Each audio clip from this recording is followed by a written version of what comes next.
حامدن و مسلیً و مسلمہ اما بعد. انتہائی واجب القدر نوجوانان اسٹیج پہ تشریف فرما قائد نوجوان قائد انقلاب جناب ملک شہید حیدر سیالوی صاحب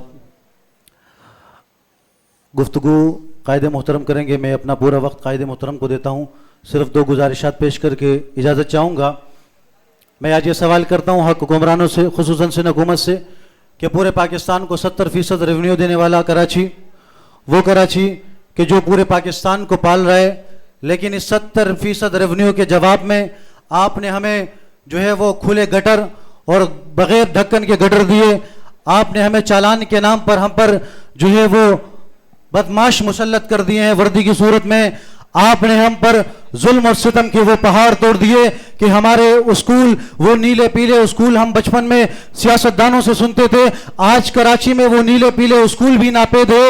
آپ نے ہمیں وہ اسکول دیے کہ سرکاری اسکول میں جہاں پر گدھے اور جانور کھڑے ہوئے ہیں, آج ہمیں تعلیم سے محروم کر دیا گیا ہے. میں بجلی کا بل دیتا ہوں لیکن اس کے باوجود بھی میرے گھر میں سولر لگا ہوا ہے, میرے گھر میں جنریٹر ہے. میں کس چیز کی جو ہے بجلی کا بل دیتا ہوں, میں گھر کا گیس کا بل دیتا ہوں, لیکن اس کے باوجود گیس لین میں نہیں آتی. اس کے لیے مجھے سلنڈر بھرنا پڑتا ہے. میں اپنے یہاں پہ ماچس سے لے کر گاڑی پر ٹیکس دیتا ہوں, لیکن اس کے جواب میں مجھے کیا دیا جاتا ہے؟ تعلیم کے نام پہ میں سرکاری اسکول پہ جا کے تعلیم حاصل کر رہا ہوں. صحت کے لیے مجھے آغا خان اور پرائیویٹ ہاسپٹل میں جانا پڑتا ہے. مجھے سرکاری ہاسپٹل میں جانے کے لیے بھی وہاں پہ پرچی دینی پڑتی ہے. مجھے وہ جو 700 کا NIC ہے, وہ NIC بنانے کے لیے بھی 7,000 روپے دینے پڑتے ہیں. مجھے ایک پاسپورٹ بنانے پر بھی 20,000 روپے یہاں پہ رشوت دینی پڑتی ہے. مجھے میرٹ پہ ہونے کے باوجود اپنے بھائی کو کسی اچھی پوسٹ پر دلانے کے لیے بھی لاکھوں روپے کی کرپشن دی جاتی ہے, دینی پڑتی ہے. مجھے اس شہر میں رہنے کے لیے گھر نہیں ہے, مجھے اس شہر میں پینے کو پانی نہیں ہے, پکانے کو کھانا نہیں ہے. میرے شہر میں امن و امان کی صورتحال یہ ہے کہ میں گھر سے موبائل لے کر بھی باہر نہیں نکل سکتا.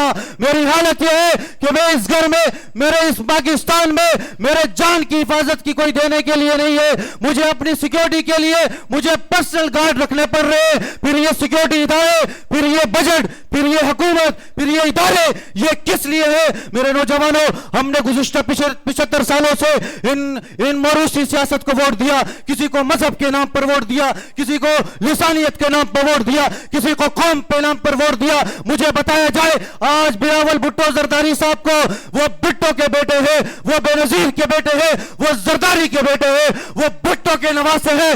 اس کے علاوہ ان میں کیا صلاحیت ہے کہ اس کو پاکستان آزادی پاکستان پیپل پارٹی کا شریک چیئرمین بنا دیا گیا؟ ہم اس نظام سے بیزاری کا اعلان کرتے ہیں. اور میں نوجوانوں کو دعوت فکر دیتا ہوں, آئیں اس نوجوان قیادت کو ووٹ دے کہ جنہوں نے زیرو سے خود اس پارٹی کی بنیاد رکھی. آج آپ دیکھ رہے ہیں کہ ہمارے اسٹیج میں مختلف مکاتب فکر کے علماء اکرام موجود ہیں, مختلف مسلک کے علماء اکرام موجود ہیں, مختلف قوم اور فکر کے رہنما اور زعما موجود ہیں. مجھے یہ شعور دیا اس پارٹی نے, مجھے لسانیت سے نکالا, مجھے قوم پرستی سے نکال کر ایک قوم بنا. اور یہ پاکستان نظراتی پارٹی کا تر امتیاز ہے. انہوں نے صرف بلاول اور زرداری کا مقابلہ نہیں کیا. آپ سمجھتے ہیں کہ ہم زرداری کا مقابلہ کرنے کے لیے آئے؟ اس کی حیثیت کیا ہے؟ زرداری کی حیثیت کیا ہے کہ وہ بے نظیر کے شوہر کے علاوہ اس کی کیا حیثیت سے میں اس کا مقابلہ کروں؟ میں یہاں پہ خان کا مقابلہ کرنے کے لیے نہیں آیا. ہم تو وہ لوگ ہیں جب بنیان مرصوص چل رہا تھا ہم نے انڈیا کا مقابلہ کیا, اور جس طرح ہماری فوج نے سرحد میں ان کی چوکیداری کی, ان کو جو ہے وہ منہ کی کھانی پڑی. الحمدللہ مجھے فخر ہے اپنے قائد پر, مجھے فخر ہے اپنے لیڈر پر, مجھے فخر ہے مفتی فدائی الہی عباسی صاحب پر, مجھے فخر ہے چیئرمین پاکستان نظریاتی پارٹی جناب ملک شہید سیالوی صاحب پر کہ جنہوں نے دشمن کے چینلز پر بیٹھ کر ان کو دندان شکن جواب دیا. ہے کسی پارٹی میں ایسی قیادت تو مجھے سامنے لائے. ہے کسی پارٹی میں ایسی جرت کہ جو اسلام آباد کی سرزمین پر, اسلام آباد کے پریس کلب کے سامنے لگے ہوئے اسرائیل کے پرچم کو پھاڑے؟